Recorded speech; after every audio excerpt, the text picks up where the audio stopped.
Today I want us to take a look at how our patients are very much like the blind. One thing about blind people is obviously they cannot see what other people can see. Just imagine a cliff and a blind person walking close to it. Everyone else could see that the person's about to fall off the cliff except for the blind person himself. And the reason for this is because a lot of times blind people are oblivious to the world around them. Now, of course, actual blind people who are handicapped, they have ways of adapting and things like that. But for the nature of this discussion, I just want to talk about a blind person that's completely oblivious to the things around them. So one thing I want to read is our scripture, which is going to be coming from Mark. And it's a story about where Jesus heals a blind man. It's Mark chapter 8, verses 22 through 25. They came to Bethsaida, and some people brought a blind man and begged Jesus to touch him. He took the blind man by the hand and led him outside the village. When he had spit on the man's eyes and put his hands on him, Jesus asked, "Do you see anything?" He looked up and said, "I see people. They look like trees walking around." Once more, Jesus put his hands on the man's eyes. Then his eyes were open and his sight was restored, and he saw everything clearly. So this is an example of a blind man who could not see being healed by Jesus. And I think it's very much like what we do here at the Counseling Center. We take people who cannot see the world around them for what it is, and we try to introduce them to Jesus for him to heal them and from past wounds and scars and things like that, so that they can once again see clearly. So I want to discuss three main points based on this scripture. The first main point is that the blind must want to see. There are some people who may be completely content being blind and blind to their problems.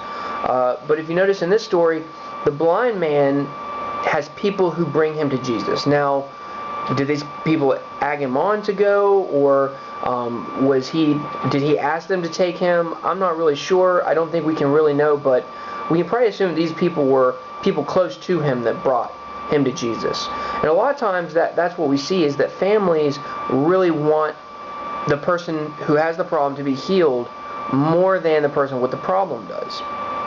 Often they know that they have problems, but often they fail to see the actual problem is them, or the problem is in their life. So the patient has to make the decision to get help. Like the blind man made a decision to come to Jesus. And often this can be done through when a person hits rock bottom, so to speak. They have nowhere else to go, nowhere else to turn but to look for healing and victory from blindness. They have to learn to do it for themselves. Often we have codependent families that try to do everything for the patient, and it doesn't work out very well. The patient's got to learn to stand on his own 2 feet and really move forward and make progress in his own life. Another thing we need to do is we need to constantly reevaluate our patients to make sure they're still willing to be receiving the help that we're willing to give them.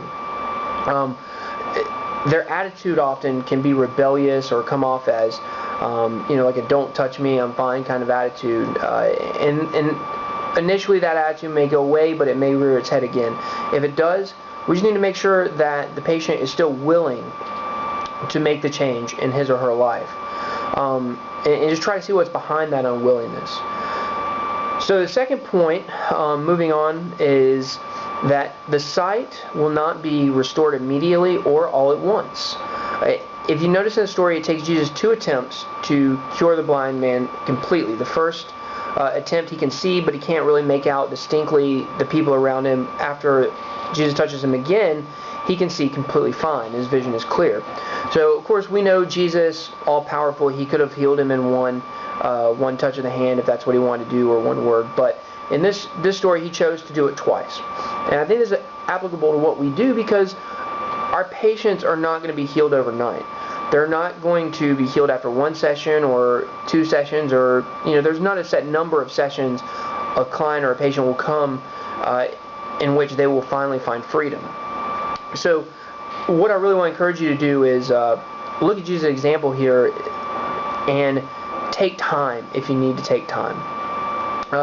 Multiple sessions. Favor like a tortoise approach over a hare approach, because often if a client or a patient is going through the process too quickly, then they could just be acting or performing or putting on a show or something like that. So make sure that we're really encouraging our patients to take the time to feel the pains and the wounds from their past. So make sure you're not getting frustrated with the patient's setbacks. Jesus didn't get upset because the blind man was like, oh, I can't, I can see, but not really.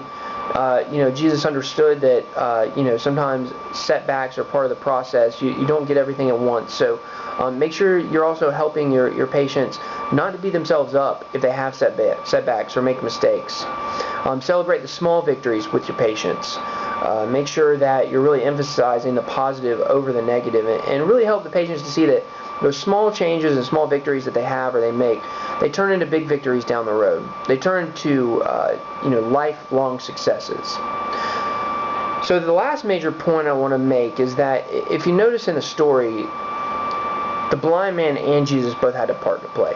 So the third point is that with hard work and effort, the blind can see clearly, but it takes effort from the patient and from the counselors.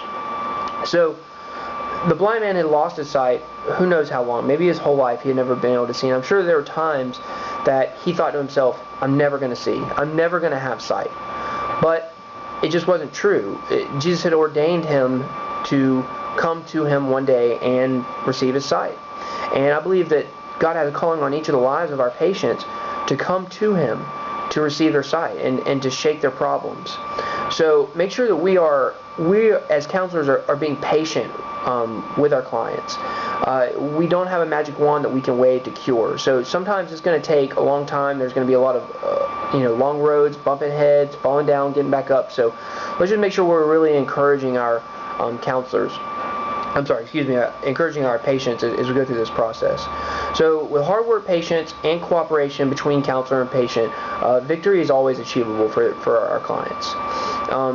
And one way you can communicate this to them is to just show them times in your life or times in other patients' lives, of course, confidentially, without exposing any names or anything, other patients who've gone through similar circumstances and achieved victory, because it definitely is possible for these patients to come out of their circumstances. So in conclusion, I just want to make sure that we are, that as we look at this example of the blind man, that we really think to ourselves, our patients are really like this. Our patients are blind. They cannot see. They do not have clear vision. They do not have good discernment on their lives. And think about how silly it would be if a blind man was about to walk into something and you got frustrated with him. You could not get frustrated with him. It would be silly because he cannot see. And that's how our patients are. And even though a lot of us know what their problems are stemming from, we have to get them to see it. So reflect on all your cases.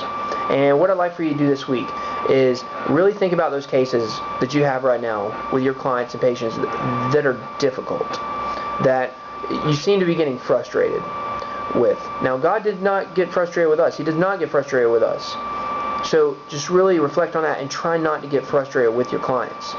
And I really want you to seek prayer and guidance from the Lord, not on how we can help the clients to be less frustrating, but how He can help us not to be so frustrated.